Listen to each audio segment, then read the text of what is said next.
નમસ્કાર વિદ્યાર્થી મિત્રો, હું તેજસ વિટલાણી જય કેરિયરના ડિજિટલ પ્લેટફોર્મ ઉપર આપનું હાર્દિક સ્વાગત કરું છું. ઠીક છે, હવે આજે આપણે જોવાના છીએ સરેરાશ. શું જોવાના છીએ? સરેરાશ. હવે જુઓ, સરેરાશના આ વિડીયોની અંદર, આ લેક્ચરની અંદર 10 દાખલા આપેલા હશે. એ 10 દાખલાની અંદર 10 પેટર્ન આપેલી હશે. એટલે કે પહેલો દાખલો પહેલી પેટર્ન, બીજો દાખલો બીજી પેટર્ન. બરાબર, તો આ રીતે આપણે જોવાનું છે. તો સરેરાશ ચાલુ કરીએ તો જોઈએ આપણે પેલો સમ. પેલો સમ શું કહે તમને? તો કે સાહેબ 10, 20, 30, 40, 50 ની સરેરાશ શોધો. બરાબર છે. હવે તમને બધાને ખ્યાલ છે કે સરેરાશ શોધવી હોય તો એનું સૂત્ર શું છે? તો કે સાહેબ સરેરાશ એટલે આપેલા અવલોકનોનો સરવાળો છેદમાં અવલોકનોની સંખ્યા. તો સરેરાશનું સૂત્ર હું અહીંયા લખું છું કે સરેરાશ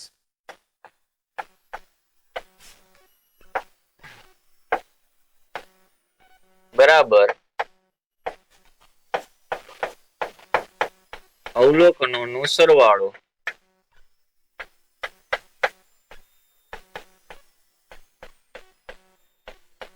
છેદમાં શું આવે? તો કે સાહેબ અવલોકનોની સંખ્યા.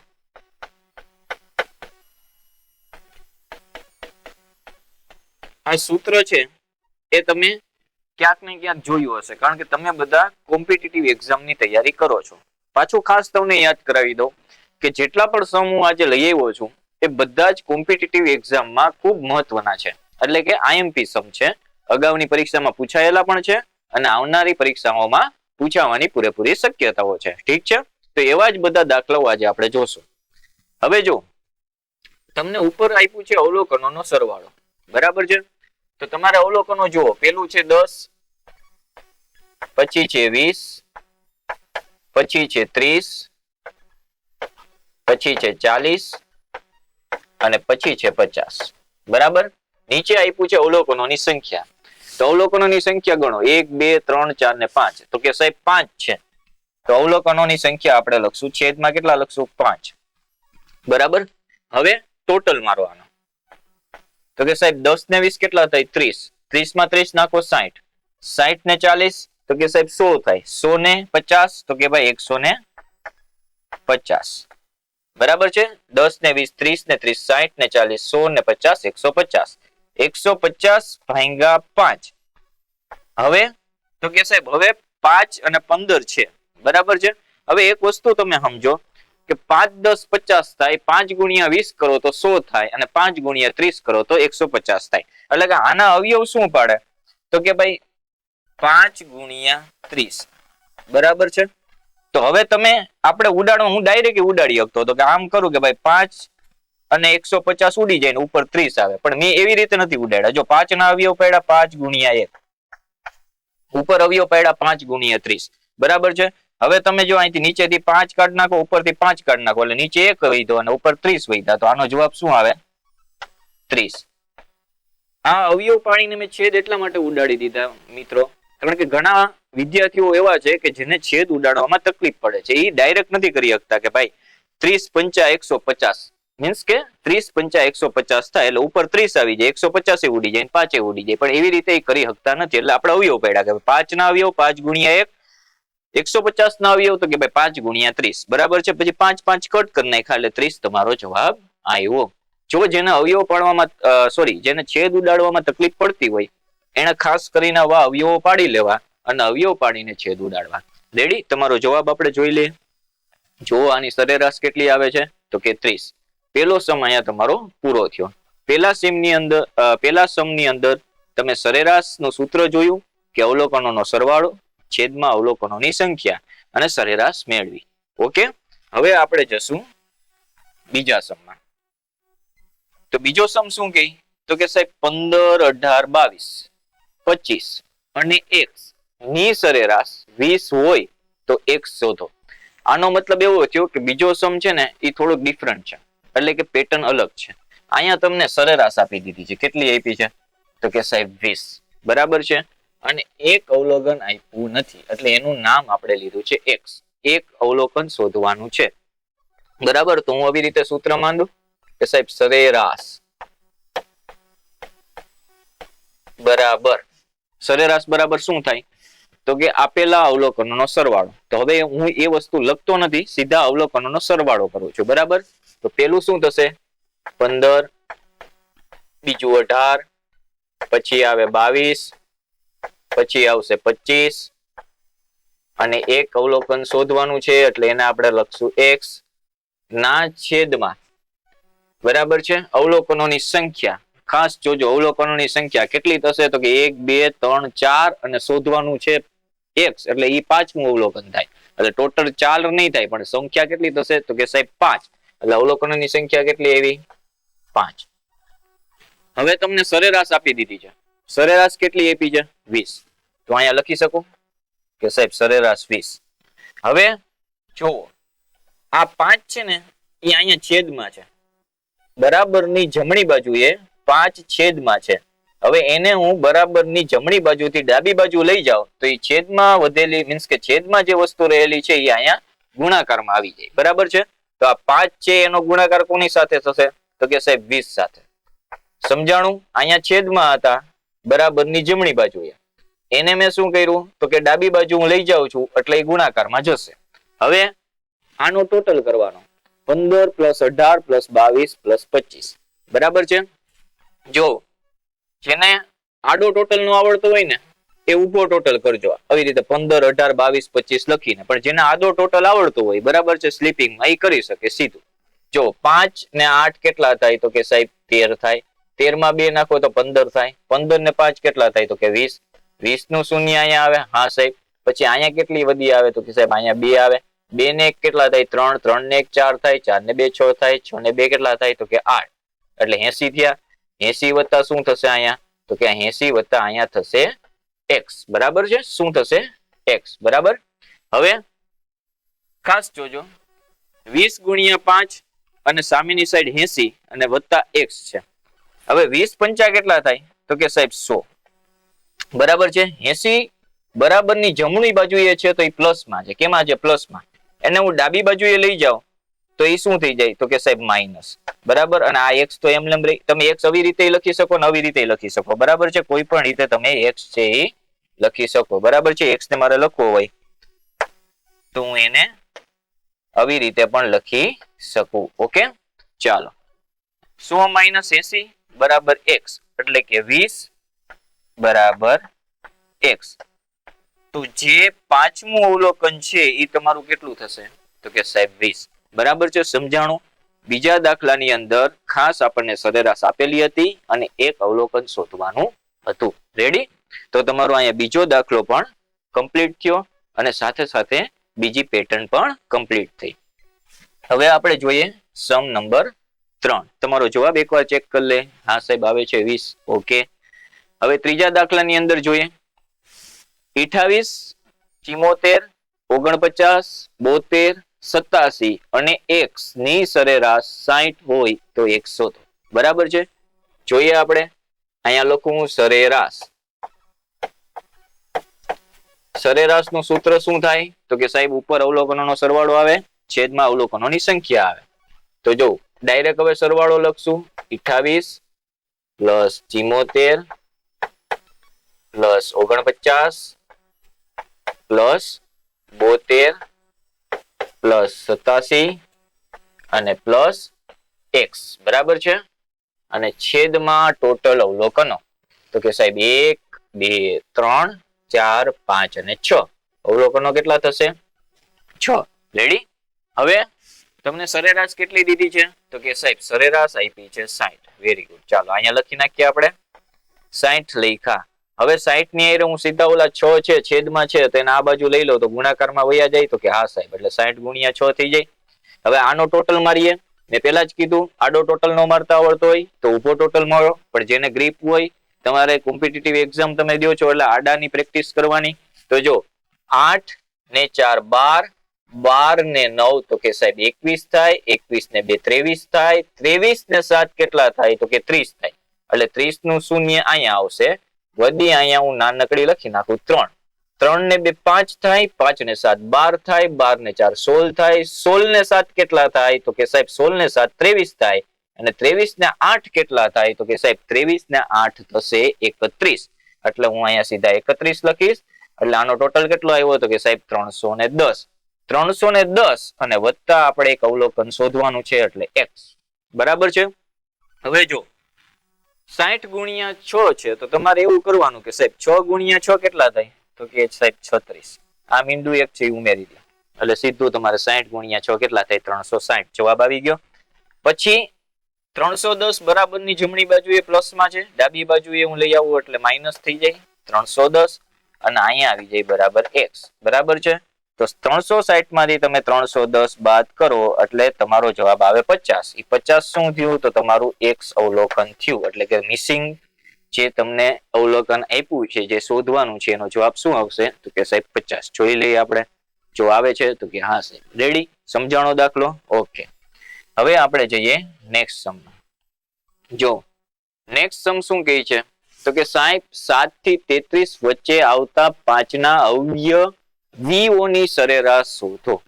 એટલે અહીંયા એક શબ્દ આવ્યો અવયવી. શું શબ્દ આવ્યો? અવયવી. બરાબર. અને એક શબ્દ છે અવયવ. શું શબ્દ છે? એક શબ્દ છે અવયવ. હવે ખાસ ધ્યાન અહીંયા આપજો. બે શબ્દ વચ્ચે શું તફાવત છે? કે અવયવી એટલે શું અને અવયવ એટલે શું? તમારે પરીક્ષામાં ખૂબ જ ઉપયોગી થશે જો હું બે શબ્દ તમને સમજાવું છું. તમને એમ કીધું હોય, અત્યારે આ દાખલાને આપણે ઘડીક વાર સાઈડમાં મૂકી દઈએ. તમને એમ કીધું હોય કે સાહેબ 10 ના અવયવી લખો. શું લખવાનું કીધું? 10 ના અવયવી. તો તમારે 10 નો ઘડિયો બોલવાનો કે 10 એકુ 10, 10 બે 20, 10 3 30, 10 4 40, 10 5 50. બરાબર છે. અને આ હવે છે એ હાયલું જ જશે એટલે કે અનંત સુધી, જેના અંત નથી તેવું. એટલે અવયવી એટલે શું? તો કે ભાઈ જે ઘડિયામાં આવતા હોય 10 ના, જે મીન્સ કે 10 નો ઘડિયો બોલો 10 20 30 40 50 60 70, તો આ બધા એના અવયવી થાય. અવયવ એટલે શું? તો જો તમને 10 ના જ અવયવ પાડું છું, 10 ના જ અવયવ પાડું છું. તો જો 10 લખેલા છે, એક ના ઘડિયામાં 10 આવે તો કે સાહેબ હા, તો 1 ગુણ્યા 10. બે ના ઘડિયામાં આવે તો કે હા 2 5 10. 3 માં આવે? નો આવે. 4 માં આવે? નો આવે. 5 માં આવે? તો આવે. 5 દુ 10 આવી ગયો. 6 માં નહીં, 7 માં નહીં, 8 માં નહીં, 9 માં નહીં, 10 માં આવે તો કે આ 10 એકુ 10. તો 10 ના અવયવી શું થયા? તો કે ભાઈ 1 2 5 અને 10. અહીંયા હું અવયવી બોલ્યો તો ખરેખર 10 ના અવયવો. બરાબર, સોરી. એટલે 10 ના અવયવ શું થયા? તો કે 1 2 5 અને 10. 1 2 5 અને 10. એકવાર જોવાનું અપ ડાઉન, ડાઉન અપ. બરાબર છે. એટલે 1 2 5 અને 10 છે એ 10 ના અવયવીઓ હતા. હવે તમને હું ગુજરાતીમાં કહું કે અવયવી એટલે શું? તો અવયવી એટલે તમારે લખવું પડે કે ઘડિયામાં શું શું આવે. હા કે ના? બરાબર છે. અવયવી નો મિનિંગ મેં એમ કીધું કે 10 ના અવયવી એટલે શું? તમારે હું એમ પૂછું કે 10 ના અવયવી એટલે શું? એટલે તમારે વિચારવાનું 10 ના ઘડિયામાં શું શું આવે? તો કે 10 20 30 40 50 આ બધા એના અવયવી. રેડી? પછી અવયવ, તેમાં લખવાનું તમારે કોના કોના ઘડિયામાં આવે. શું લખવાનું? કોના કોના ઘડિયામાં આવે. હવે હું તમને એમ પૂછું સાહેબ 10 ના અવયવ કયો મને? તો 10 ના અવયવ તમારે વિચારવાના. 10 છે કોના કોના ઘડિયામાં આવે? 1 માં આવે તો કે હા, 2 માં આવે તો કે હા. બરાબર, એ રીતે જ આપણે અવયવ પાડ્યા. તો અવયવી એટલે ઘડિયામાં શું શું આવે, અને અવયવ એટલે કોના કોના ઘડિયામાં આવે. બરાબર છે. તો ખાસ તમારા આ બે જે શબ્દ છે અવયવ અને અવયવી, બરાબર, અને આની વચ્ચેનો જે તફાવત છે એ પણ તમારો અહીંયા ક્લિયર થયો. હવે આપણે દાખલામાં જઈએ કે 7 થી 33. ઓકે, અહીંયા હું લખી દઉં 7 થી 33. બરાબર છે. એની વચ્ચે આવતા 5 ના અવયવીઓની સરેરાશ શોધો. કેના અવયવી છે? 5 ના. એટલે 5 નો ઘડિયો બોલવો પડે. બરાબર છે કે ભાઈ 5 ના ઘડિયામાં શું શું આવે? તો આપણે બોલીએ 5 એકુ 5, 5 દુ 10. 5 એકુ 5 લેવાનું નથી, 5 2 10 લેવાનું, કારણ કે 7 પછી આવવું જોઈએ અને 33 પહેલા આવવું જોઈએ. તો 5 2 10, 5 તેરી 15, 5 4 20, 25 25 25, 5 6 30 અને 5 7 35 માં 35 આવશે નહીં, કારણ કે 33 થી વધી જાય. એટલે 7 થી 33 વચ્ચે કોના અવયવ થયા, સોરી કોના અવયવી થયા? તો કે સાહેબ આ છે ને એ 5 ના અવયવી થયા. કોના? 5 ના અવયવી. બરાબર છે, મળી ગયા? તો કે હા, હવે તમને પરીક્ષામાં ગમે એ પૂછીએ કે અહીંયા અમે 5 ના અવયવી મૂક્યા હે, ત્યાં તમને 6 ના પૂછે, 7 ના પૂછે, 12 ના પૂછે, ગમે એ નંબર આપી દે. બરાબર છે, તો તમારે એના અવયવી લખવાના. પણ એની પહેલા તમારો કન્સેપ્ટ ક્લિયર હોવો જોઈએ કે ભાઈ અવયવ એટલે શું અને અવયવી એટલે શું. ઓકે, હવે આપણે પાછું સેમ કરવાનું કે સાહેબ સરેરાશ. તો સરેરાશ નું સૂત્ર શું થાય? તો કે સાહેબ અવલોકનોનો સરવાળો છેદમાં અવલોકનોની સંખ્યા. તો અવલોકનો લખીએ 10, 15, 20, 25 અને 30. હવે અવલોકનોની સંખ્યા લખું તો સંખ્યા કેટલી થાય? તો કે 1 2 3 4 ને 5 લખી નાખીએ. બરાબર, હવે સરવાળો કરીએ. જો 10 ને 15 25, બરાબર છે. 25 ને 20 કેટલા થાય? તો કે સાહેબ 45. 45 માં તમારે નાખવાના 25, બરાબર છે. 45 માં 5 નાખો એટલે 50, 50 ને 20 70, 70 ને 30 તો કે ભાઈ 100, 100 ભાગ્યા 5 એટલે તમને સરેરાશ કેટલી મળી? તો કે સાહેબ 20. કેટલી મળી? 20. જવાબ આવે તમારો? તો કે હા સાહેબ આવે. તો 7 થી 33 વચ્ચે આવતા 5 ના અવયવીઓની સરેરાશ કેટલી થશે? 20. ખાસ યાદ રાખજો. અને અવયવ અને અવયવીનો તફાવત મેં તમને સમજાવ્યો, એ ખાસ યાદ રાખજો. ઓકે, ચાલો નેક્સ્ટ શું કહે છે? તો સાહેબ 20 થી 45 વચ્ચે આવતા અવિભાજ્ય સંખ્યાની સરેરાશ શોધો. અહીંયા શબ્દ આવ્યો અવિભાજ્ય. આગળના વિડીયોમાં, આગળના લેક્ચરમાં મેં તમને અવિભાજ્ય સંખ્યા એટલે શું, વિભાજ્ય સંખ્યા એટલે શું એ કરાવેલું છે. છતાં હું પાછું તમને રિટર્ન કરાવી દઉં કે સાહેબ અવિભાજ્ય સંખ્યા કોને કહેવાય, બરાબર, અને વિભાજ્ય સંખ્યા કોને કહેવાય. ખાસ યાદ રાખજો, અવિભાજ્ય સંખ્યા એટલે તો કે સાહેબ જેના માત્ર 2 જ અવયવ પડતા હોય, જેના માત્ર 2 જ અવયવ પડતા હોય, બરાબર છે. અને વિભાજ્ય એટલે જેના 2 થી વધારે અવયવ પડતા હોય, 2 થી વધારે અવયવ પડતા હોય. ઉદાહરણ જોઈ લઈએ આપણે એક એક. માની લ્યો કે 13, તો 13 ના અવયવ 2 જ પડે, 1 ગુણ્યા 13, બરાબર. તો આ 13 એ કેવી સંખ્યા છે? તો કે સાહેબ અવિભાજ્ય, બરાબર છે. અને એનો નાનામાં નાનો અવયવ શું થાય એ પણ યાદ રાખી લેજો, 1. અને મોટામાં મોટો અવયવ તો કે સાહેબ સંખ્યા પોતે, બરાબર છે. એ પણ તમારું ક્લિયર થઈ ગયું.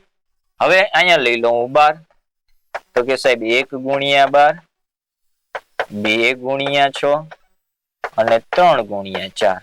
તો 12 ના અવયવ શું થયા? તો કે સાહેબ 1 2 3 4 6 અને 12, 6 અવયવ પડ્યા. 2 થી વધારે અવયવ પડ્યા? તો કે સાહેબ હા. તો 12 શું છે? વિભાજ્ય સંખ્યા. રેડી? સમજાણું? અને કોઈ પણ સંખ્યાનું ખાસ યાદ રાખજો, નાનામાં નાનો અવયવ શું હોય? તો કે સાહેબ 1, બરાબર છે. નાનામાં નાનો અવયવ શું હોય? તો કે 1. અને મોટામાં મોટો અવયવ શું હોય? તો કે તે સંખ્યા પોતે. ક્લિયર? તો આ વિભાજ્ય અને અવિભાજ્યનું તમારું ક્લિયર થઈ ગયું. હવે આપણે ક્વેશ્ચન ઉપર જોઈએ કે 20 થી 45 વચ્ચે આવતા અવિભાજ્ય સંખ્યાની સરેરાશ શોધો, બરાબર છે. તો 20 થી 45 વચ્ચે આવતી તમારે અહીંયા લખવી પડે અવિભાજ્ય સંખ્યા. તો આપણે એક એક જોતા જાય, બરાબર છે. કે સાહેબ 21 છે, તો કે સાહેબ 21 ના અવયવ પડે, તો તમે જુઓ 1 ગુણ્યા 21, બરાબર છે. પછી 21 ના અવયવ પડે, તો કે હા સાહેબ 7 તેરી 21. તો 21 એ અવિભાજ્ય થાય? તો કે નો થાય. 22 નો થાય. 23 તો કે ભાઈ 1 ગુણ્યા 23. પછી એના અવયવ કોઈ પડે? તો કે સાહેબ 23 ના બીજા અવયવ અમને અત્યારે દેખાતા નથી. તો અત્યારે આપણે લખીએ, શું લખીએ? 23 બરાબર છે.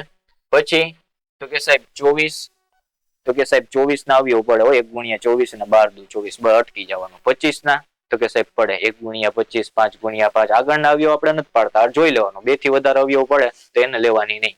26 સાહેબ પડે 1 ગુણ્યા 26 થાય 13 દુ 26 થાય. 27 તો કે સાહેબ 1 ગુણ્યા 27 9 તેરી 27. 28 તો કે સાહેબ એનાય પડે 1 ગુણ્યા 28 14 2 28 બરાબર, વધારે પડે છે ટૂંકમાં. 29 તો એના જુઓ 1 ગુણ્યા 29 બરાબર છે. અને આગળ જોવો જોઈએ તમે તો કે સાહેબ 29 આવે છે કોઈના ઘડિયામાં તો નથી આવે, થોડુંક વિચારવાનું. બાકી મને તો ખબર છે, હું સીધું લખી દઉં, પણ હું તમને શીખડાવું છું બરાબર. આપણે લખીએ અહીંયા 23, પછી લખીએ 29. 30 જુઓ તો સાહેબ પડે 1 ગુણ્યા 30 15 દુ 30 બરાબર. 31 તો કે સાહેબ 1 ગુણ્યા 31 થાય, પછી 31 બીજા એકેયમાં આવતા નથી તો અહીંયા 31 આવે તો કે હા આવે. 32 તો કે સાહેબ 1 ગુણ્યા 32 2 ગુણ્યા 16 વધી જાય બરાબર, એટલે કે વિભાજ્ય થઈ જાય. પછી 33 તો કે સાહેબ 1 ગુણ્યા 33 11 3 33 બરાબર, વિભાજ્ય થઈ જાય. 34 તો કે હા સાહેબ 1 ગુણ્યા 34 17 દુ 34 એટલે 2 ગુણ્યા 17. 35 તો કે સાહેબ હા બરાબર છે. જો 1 ગુણ્યા 35 કરો અને 5 ગુણ્યા 7 કરો, એટલે તમને જે અવયવ યાદ આવતા હોય ને એ તમારે બોલવાના. 7 5 35 થાય એટલે સીધું તમારે જોવાનું ભાઈ 35 એ વિભાજ્ય થઈ જાય. 36 તો કે હા સાહેબ 1 ગુણ્યા 36 2 ગુણ્યા 18. 37 માં જોવો તો કે સાહેબ 1 ગુણ્યા 37, પછી બીજે ક્યાંય 37 આવે છે તો કે સાહેબ નો આવે, તો 37 લખી શકાય અહીંયા બરાબર છે. 38 તો કે ભાઈ 1 ગુણ્યા 38 2 ગુણ્યા 19 બરાબર છે, થઈ જાય વિભાજ્ય થઈ જાય. 39 તો કે સાહેબ 1 ગુણ્યા 39 બરાબર છે, 2 ના ઘડિયામાં નો આવે બરાબર છે, પણ 3 ગુણ્યા 13 કરો એટલે કે 13 ના ઘડિયામાં આવે 13 દુ 26 13 3 39 વિભાજ્ય થઈ જાય. 40 તો ડેફિનેટલી વિભાજ્ય લાગે, તમને દેખાતા જ લાગે 1 ગુણ્યા 40 ને 2 ગુણ્યા 20. 41 જોવો તો કે સાહેબ 41 છે ને 1 ગુણ્યા 41 થાય, પછી 41 આવતા નથી બરાબર છે. 21 દુ 42 થાય એટલે નો આવે તો 41. 42 તો કે સાહેબ જો હમણાં જ હું બોલ્યો 1 ગુણ્યા 42 કરો અને 2 ગુણ્યા 21 કરો તો 42 એટલે વિભાજ્ય થઈ ગયું. 43 જોવો તો કે સાહેબ 43 પણ અમને ક્યાંય વિભાજ્ય લાગતી નથી, એટલે કે 1 ગુણ્યા 43 થાય બરાબર છે. પછી 44 માં તો સાહેબ દેખીતી જ ખબર છે કે ભાઈ 1 ગુણ્યા 44 ને 2 ગુણ્યા 22. 45 તો તમે કહી શકો સાહેબ કે 1 ગુણ્યા 45 બરાબર છે, 3 ગુણ્યા 15 એટલે 15 તેરી 45 બરાબર છે. તો અત્યારે તમને કેટલી સંખ્યા મળી, એટલે કે અવિભાજ્ય સંખ્યા કેટલી મળી, તો કે 1 2 3 4 5 ને 6 બરાબર છે. તો આને બધાને આપણે સરવાળામાં લખી નાખીએ સરેરાશમાં, કે સરેરાશ બરાબર 23 વત્તા 29 વત્તા 31 વત્તા 37 વત્તા 41 વત્તા 43. કેટલી છે? 1 2 3 4 5 ને 6 બરાબર, 6 સંખ્યા લઈ ગઈ. હવે આડો સરવાળો કરીએ. 3 ને 9 12, 12 ને 1 13, 13 ને 7 20, 20 ને 1 21, 21 ને 3 24 થાય. તો અહીંયા હું 4 લખું, અહીંયા વધી 2 મૂકી દઉં. 2 ને 2 4 ને 2 6 ને 3 9, 9 ને 3 12, 12 ને 4 16, 16 ને 4 તો કે સાહેબ 20. એટલે 204 ભાંગા અહીંયા કેટલા આવશે, તો કે સાહેબ 204 ભાંગા શું આવશે અહીંયા 6, 204 ભાંગા 6 આવશે બરાબર. રેડી. હવે આપણે જોઈએ અહીંયા 204 ભાંગા 6, 6 તેરી 18, 2 વૈધા બરાબર છે, 4 નીચે ઉતાર્યા, 6 4 24 બરાબર. શું આવ્યું જવાબ તમારો, તો કે સાહેબ 34 બરાબર. જોઈ લ્યો જવાબ આવે છે કે નહીં, ચેક કરી લે, તો કે હા સાહેબ આવે છે. એટલે સંપૂર્ણ 20 થી 45 વચ્ચેની સંખ્યા આપણે બોલ્યા, કઈ વિભાજ્ય છે કઈ અવિભાજ્ય છે એ બોલ્યા. અવિભાજ્ય જે હતી લખી, એ સંખ્યાઓ જેટલી થઈ એનો સરવાળો કર્યો અને એની સંખ્યા વડે ભાંગી એટલે આપણને સરેરાશ મળી. તો ખાસ તમને આ શીખવા મળ્યું આ દાખલા ઉપરથી. ઓકે, ચાલો નેક્સ્ટ ઉપર જઈએ. જો હવે છે ને આમાં તમને આપ્યું છે બહુલક. બહુલક ને કહેવાય ઝેડ. શું કહેવાય? શું કહેવાય? ઝેડ બરાબર છે. પછી મધ્યક એટલે x બાર બરાબર છે, x બાર એને શું કહેવાય? તો કે સાહેબ મધ્યક, બરાબર છે. અને મધ્યસ્થ, મધ્યસ્થ ને કહેવાય એમ. શું કહેવાય? મધ્યસ્થ એટલે એમ. હવે 3 શબ્દો અહીંયા જોઈ લો. બહુલક છે ને એટલે શું? તો કે ભાઈ માહિતીમાં સૌથી વધારે વખત આવતું અવલોકન, બરાબર છે. જે અવલોકન સૌથી વધારે વખત માહિતીમાં આવતું હોય એને કહેવાય બહુલક, બરાબર છે. એટલે કે છેદ. એક વખત આવતું હોય તો એને આપણે કહેવાય ને કે બહુલકીય, એક બહુલકીય માહિતી કહીએ. 2 વખત આવતું હોય તો એને આપણે દ્વિબહુલકીય માહિતી કહીએ. અને 2 થી વધારે આવતું હોય તો એને બહુબહુલકીય માહિતી કહેવાય, બરાબર. એટલે બહુલક એટલે શું? સૌથી વધારે વખત આવતું અવલોકન. મધ્યક એટલે બીજું કઈ નહીં, આનું નામ છે સરેરાશ, બરાબર. સરેરાશ એટલે મધ્યક, બરાબર. ને મધ્યસ્થ એટલે તો કે જે વચ્ચે આવતું હોય, બરાબર. માહિતી આપેલી હોય એ માહિતીને તમારે જો પેલા ખાસ ધ્યાન રાખજો, ચડતા કે ઉતરતા ક્રમમાં, બરાબર. ચડતા કે ઉતરતા ક્રમમાં ગોઠવવાની. જે માહિતી તમને આપી હોય ને એને ચડતા કે ઉતરતા ક્રમમાં ગોઠવવાની. એ ગોઠવાઈ જાય પછી જે અવલોકન બરોબર વચ્ચે આવે એટલે કે મધ્યમાં આવે, બરાબર છે, એને શું કહેવાય? તો કે સાહેબ એને મધ્યસ્થ કહેવાય, બરાબર છે. હવે ઘણી વખત પ્રશ્ન એવો બને કે 2 અવલોકનો આવે, બરાબર છે. 2 અવલોકનો આવે વચ્ચે, બરાબર. મિડલમાં કેટલા આવે અવલોકનો? 2. તો 2 બહુલકનો આવે. માની લ્યો કે એક બહુલકન છે 11 છે અને બીજું બહુલકન 13 છે. આ 2 વચ્ચે આવ્યા તો તમને પ્રશ્ન થવો જોઈએ કે સાહેબ 2 અવલોકનો વચ્ચે આવે, 2 નું શું કરવાનું અમારે? એનો મધ્યસ્થ કેમ કાઢવાનો? તો તમારે આ 2 નો સરવાળો કરી નાખવાનો, 11 વત્તા 13, બરાબર. આ 2 અવલોકનો વચ્ચે આવ્યા 11 વત્તા 13 અને એને ભાગ્યા 2 કરી નાખવાના. એટલે 24 ભાગ્યા 2 તો શું આવે? 12. તો આ તમારો માહિતીનો મધ્યસ્થ શું થાય એવી માહિતીનો? તો કે સાહેબ 12. એટલે આ ક્વેશ્ચન ની હારે હારે તમને પાછું એક્સ્ટ્રા નોલેજ મેં આપ્યું. શેનું શેનું? તો કે સાહેબ બહુલક નું આપ્યું, મધ્યક નું આપ્યું ને મધ્યસ્થ નું આપ્યું, અને પાછી એની હારે હારે એની ડેફિનેશન આપી, બરાબર છે. એટલે તમને મધ્યક, મધ્યસ્થ અને બહુલક નો કન્સેપ્ટ અહીંયા ક્લિયર થઈ ગયો. ખાલી આ ક્વેશ્ચન પૂરતું નહીં, એની આજુબાજુનું તમને ઘણું આપી દીધું. રેડી? હવે જુઓ, હવે તમને એમ કીધું કે બહુલક, મધ્યક અને મધ્યસ્થ. એટલે આને કેવો ક્વેશ્ચન કહેવાય ખબર? આ છે ને બહુલક એટલે કે z બરાબર 3m - 2x બાર, આવું સૂત્ર આવે છે, બરાબર. આ સૂત્રને શું કહેવાય છે? તો કે આ સૂત્ર બહુલક, મધ્યક અને મધ્યસ્થ નો સંબંધ દર્શાવે છે. શું દર્શાવે છે? સંબંધ, બરાબર છે. એટલે કે આ સંબંધ દર્શાવતું સૂત્ર શું આવે? તો કે સાહેબ z બરાબર 3m - 2x બાર. આને કયું સૂત્ર કહેવાય? પાછું બોલું છું કે ભાઈ બહુલક, મધ્યક અને મધ્યસ્થ, અથવા તો બહુલક, મધ્યસ્થ અને મધ્યક, આ ત્રણેયનો સંબંધ દર્શાવતું સૂત્ર છે z બરાબર 3m - 2x બાર, બરાબર. તમને z અહીંયા આપ્યો છે, કેટલો આપ્યો? તો કે સાહેબ 24. x બાર આપ્યો છે જો તમને કેટલો? 18. અને તમને શોધવાનું શું કીધું? તો કે સાહેબ m, બરાબર. હવે સૂત્રમાં આપણે મૂકીએ, બરાબર છે. અહીંયા મૂકું છું. z છે કેટલો આપ્યો છે? તો કે સાહેબ 24, બરાબર છે. પછી મધ્યસ્થ શોધવાનો છે તો કે હા, એટલે 3m નો હું એમ રાખું છું.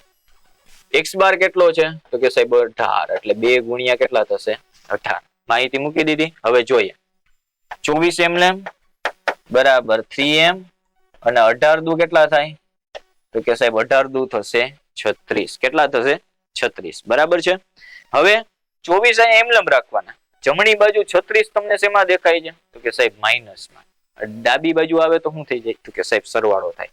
એટલે 24 + 36 બરાબર 3m. 24 માં 36 તમે ઉમેરો એટલે અહીંયા થાય 60. 60 બરાબર 3m. હવે આ m ની હારે 3 છે ને, અહીંયા ગુણાકારનો સંબંધ છે.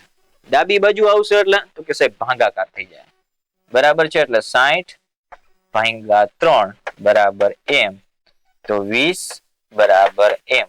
એટલે તમને મધ્યસ્થ કેટલો મળ્યો આ માહિતીનો? તો કે સાહેબ m. આ ખાસ સૂત્ર યાદ રાખી લેજો, બહુ IMP સૂત્ર છે, વારે ઘડીએ પૂછાય. z બરાબર 3m - 2x બાર, ત્રણેયનો વચ્ચેનો જે સંબંધ દર્શાવતું આ સૂત્ર છે, અને આવો દાખલો વારે ઘડીએ પરીક્ષામાં પૂછાય છે. જોઈ લે જવાબ તમારો m બરાબર 20 આવે છે. ઓકે, ચાલો ક્લિયર. નેક્સ્ટ ક્વેશ્ચન ઉપર જઈએ. અહીંયા તો તમને ડાયરેક્ટ આપી જ દીધું છે. આ નિશાની થોડીક જોઈ લેજો. અહીંયા છે x બાર ઉપર, બરાબર છે.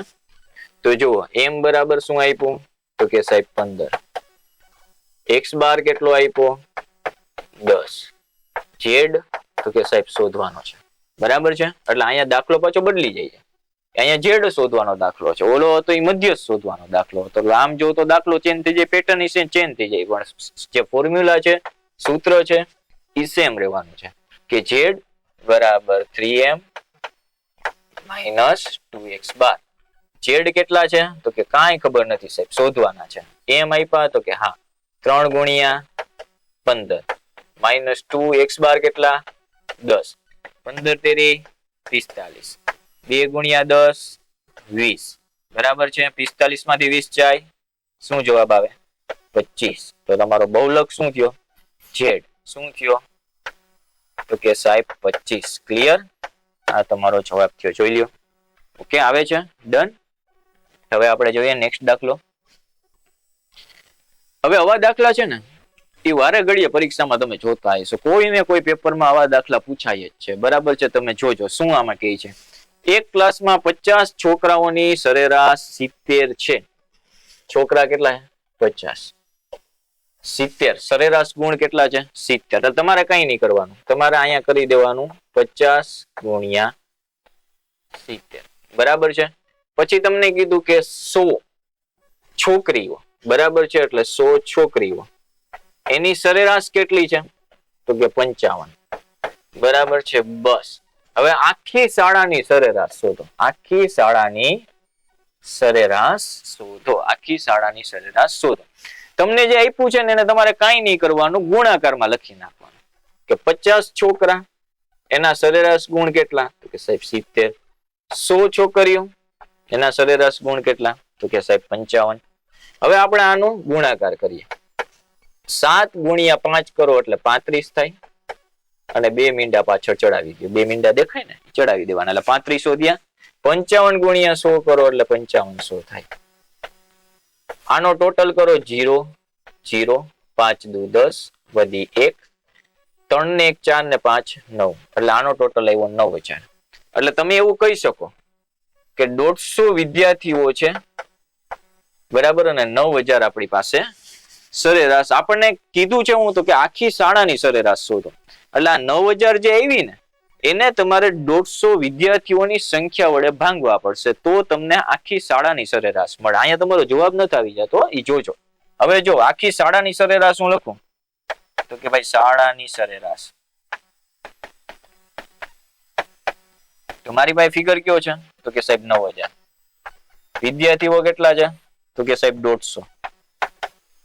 મીંડું મીંડું ગયું, બરાબર છે. આ 90 છે ને એના ભાગ પડે 15/6, શું પડે 15/6, બરાબર છે. મીંડું અત્યારે હું નથી લેતો, આ ખાલી 90 ની વાત કરી મેં, બરાબર છે. તો જો હું અહીંયા 15 ઉડાડું, અહીંયા 15 ઉડાડું તો અહીંયા 6 વધ્યા, તો કે હા હવે આ મીંડું અહીંયા ચડાવી દો તો થઈ જાય 60, બરાબર છે. હું ડાયરેક્ટ પણ કરી શકું. ડાયરેક્ટ કઈ રીતે થાય તો જો આ કાઢી નાખું છું, બરાબર. જો ડાયરેક્ટ કઈ રીતે થાય કે સાહેબ ડાયરેક્ટ કરું તો અહીંયા મેં લખ્યા હતા 9000 અને અહીંયા લખ્યા હતા 150, બરાબર છે. 15 છક તો કે સાહેબ 90, અને આ મીંડું અહીંથી કટ કરીને અહીંયા, એટલે ડાયરેક્ટ તમારો જવાબ આવી ગયો 60, બરાબર. પણ જેને ન આવડતું હોય છેદ ઉડાડતા, એને મેં આગળ કીધું ને એવી રીતે અવયવ પાડીને છેદ ઉડાડવાના. જો તો સરેરાશ 60 આવે તો કે હા સાહેબ આવે. શું કર્યું આ દાખલામાં પાછું જોઈ લ્યો. 50 છોકરા આપ્યા, એની સરેરાશ ગુણ કેટલા આપ્યા 70, એ બંનેનો ગુણાકાર કરી નાખો, અહીંયા એનો જવાબ લખ્યો. 100 છોકરીઓ આપી, સરેરાશ ગુણ 35 આપ્યા, એનો ગુણાકાર કરી જવાબ લખ્યો. ટોટલ માર્યો 9000 થયો. એ 9000 એટલે તો કે સાહેબ 150 છોકરાની સરેરાશ છે. 9000 કેટલા સરેરાશ 150 ની, બરાબર. શાળાની સરેરાશ શોધવાની છે તો 9000 ભાગ્યા 150 કરો એટલે શાળાની સરેરાશ શું આવશે તો કે 60, બરાબર. આખો દાખલો ક્લિયર થયો. આ દાખલા અથવા તો આવા દાખલા ઘડીએ ઘડીએ વારે ઘડીએ પૂછાય છે પરીક્ષામાં, ખાસ યાદ રાખજો. નેક્સ્ટ, આ પણ દાખલો છે એ સરેરાશનો જ છે, પણ થોડુંક ચેન્જ થશે. બરાબર, શું ચેન્જ થાય છે જોઈએ. આમાં આખી પેટર્ન બદલશે, તમે જોજો. 36 વિદ્યાર્થીઓ છે. કેટલા? પેન તમને ન દેખાતી હોય તો હું બદલાવી નાખું. બરાબર, આપણે જોઈ લઈએ અહીંયા 36. બરાબર, કેટલા વિદ્યાર્થીઓ છે? 36. બરાબર, સરેરાશ વજન કેટલું છે? 14 kg. એટલે હું અહીંયા 36 વિદ્યાર્થીઓ લખું, અહીંયા લખું 14. બરાબર છે. તેમાં એક શિક્ષકનું વજન ઉમેરવામાં આવે તો, એટલે 36 વિદ્યાર્થીઓ છે ને એક શિક્ષક એડ થાય એટલે કેટલા થઈ જાય? 37. બરાબર છે. તો સરેરાશમાં પણ કેટલો વધારો થાય? તો કે સાહેબ સરેરાશમાં 1 નો વધારો થાય છે. તો સરેરાશ 14 ની કેટલી થઈ જાય? 15. તો તમને પૂછ્યું કે શિક્ષકનું વજન શોધો. શિક્ષકનું વજન શોધો. હવે આપણે આ બેનો ગુણાકાર કરીએ, જોઈએ શું થાય. 36 ગુણ્યા 14. 36 ગુણ્યા 14. હવે આ છે ને બે રીતે થાય. જીસીઆરટી ની પેટર્ન મુજબ જાઓ તો 1 થી ચાલુ કરવાનું, તો પેલા શૂન્ય આવે.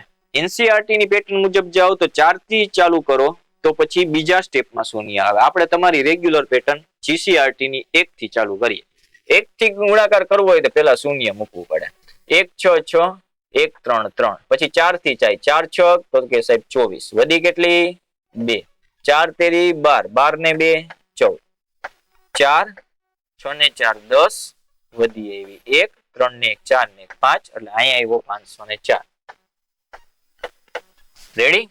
હવે 37 ગુણ્યા 15 કરીએ. 37 ગુણ્યા 15.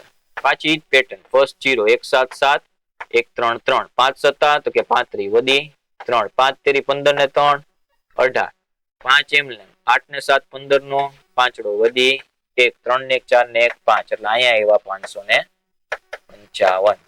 બરાબર. હવે તમે જુઓ આ બે નો તફાવત. બરાબર છે. આ બે નો તફાવત કેટલો થાય? તો કે સાહેબ 51. કેટલો થાય? 51. તો શિક્ષકનું વજન કેટલું હશે? 51 kg. બરાબર, કેટલું હશે? 51 kg. જોઈએ જવાબ આવે છે? તો કે હા સાહેબ જો આવે છે. બરાબર, શિક્ષકનું વજન કેટલું થાય? તો કે 51 kg. રેડી? હવે નેક્સ્ટ જોઈએ આપણે કે સાહેબ એક શાળામાં 24 વિદ્યાર્થીઓનું સરેરાશ વજન કેટલું છે? 35 કિલોગ્રામ. લખી નાખો. 24 વિદ્યાર્થીઓ 35 કિલોગ્રામ વજન. બરાબર. એક શિક્ષકનું વજન ઉમેરવામાં આવે એટલે એક શિક્ષકને એડ કરો એટલે 25 થઈ જાય. બરાબર છે. અને 25 થઈ જાય તો સરેરાશમાં 400 ગ્રામનો વધારો થાય. 400 ગ્રામનો વધારો થાય એટલે મારે લખવું પડે અહીંયા 35.4. શું લખવું પડે? 35.4. બરાબર છે. હવે શિક્ષકનું વજન શોધો. શું કીધું તમને? શિક્ષકનું વજન શોધો. તો આપણે જોઈ લઈએ પેલા 24 ગુણ્યા 35 કરો. બરાબર છે. પેલા શું આવે? 0, 3 4 12, વધી 1, 3 2 6 ને 1 7, વત્તાની નિશાની 5 4 20, વધી 2, 5 2 10 ને 1 12, એટલે આવશે 0 4 અને 8. બરાબર છે. એટલે 7 ને 8 તો શું આવશે અહીંયા જવાબ? 840. બરાબર. હવે ઘણાયને પોઈન્ટ વાળો ગુણાકાર કરવાની તકલીફ પડે છે, તો પેલા આપણે એમને જોઈએ. માની લ્યો કે આ પોઈન્ટ નથી. બરાબર છે. તો હું તમને એમ કહું કે અહીંયા હું લખું 354. બરાબર છે. એને ગુણ્યા 25. અત્યારે પોઈન્ટ વગરનો ગુણાકાર કરું છું. માની લ્યો કે આ પોઈન્ટ આપણે કન્સિડર ના કરીએ. બરાબર.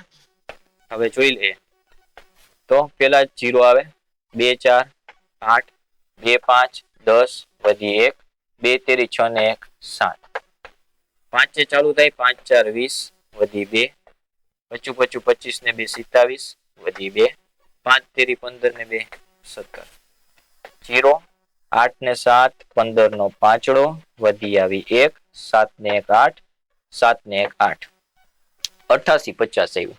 હવે તમે જુઓ અહીંયા 35.4 હતું. હા કે ના? તો પોઈન્ટ પછી કેટલા આંકડા હતા? તો કે સાહેબ 1 હતો. તો કે હા. તો અહીંયા તમારે એવી રીતે પોઈન્ટ મૂકવાનો કે પોઈન્ટ પછી એક આંકડો આવે.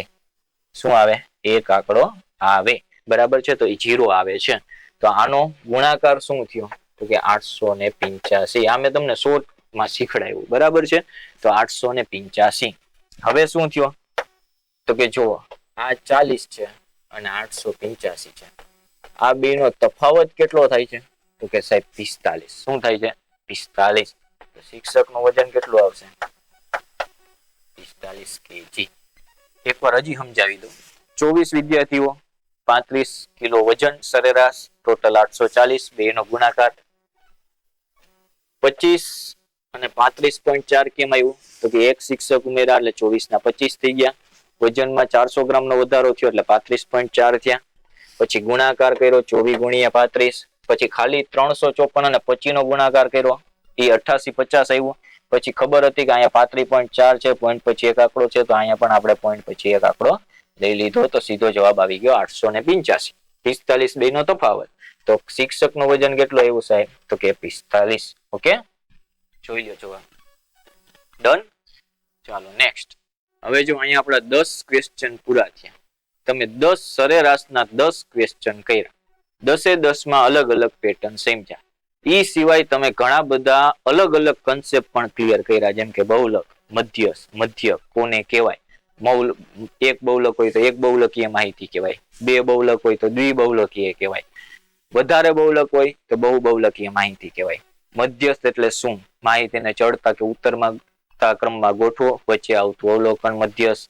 બે અવલોકનો આવતા હોય તો બે અવલોકનનો સરવાળો કરો, ભાંગ્યા 2. મધ્યક એટલે સરેરાશ, અને બહુલક એટલે વધારેમાં વધારે આવતું અવલોકન. તો આવું ઘણું બધું તમે શીખ્યા. વિભાજ્ય સંખ્યા એટલે શું, અવિભાજ્ય એટલે શું, અવયવ એટલે શું, અવયવી એટલે શું, અવયવ અને અવયવીનો મેન તફાવત શું થાય, બરાબર છે. આ બધું જ તમે શીખ્યા. હવે જો ખાસ તમારા માટે સીસી સ્પેશિયલ ગણિતનો વિડીયો કોર્સ લોન્ચ કરવામાં આવ્યો છે, જે માત્ર 149 રૂપિયામાં છે. આ 149 માં તમને પૂરો 1 મંથ એટલે કે 1 મહિનો તમને ગણિત શીખવા મળશે. તમને ક્યાં મળશે આ કોર્સ તો કે સાહેબ જય કેરિયર નામની ઓનલાઈન એપ્લિકેશનમાં. તો આજે જ પ્લે સ્ટોર માંથી એપ્લિકેશન તમે ઇન્સ્ટોલ કરો મોબાઈલમાં, અને આ કોર્સને વહેલામાં વહેલી તકે પરચેસ કરો. 1 મહિનાની વેલિડિટી છે, તો 1 મહિનામાં તમારું ગણિત છે ને એકદમ હાઈ ક્લાસ થઈ જાય અને તમને સારામાં સારા માર્ક્સ આવે. ઠીક છે.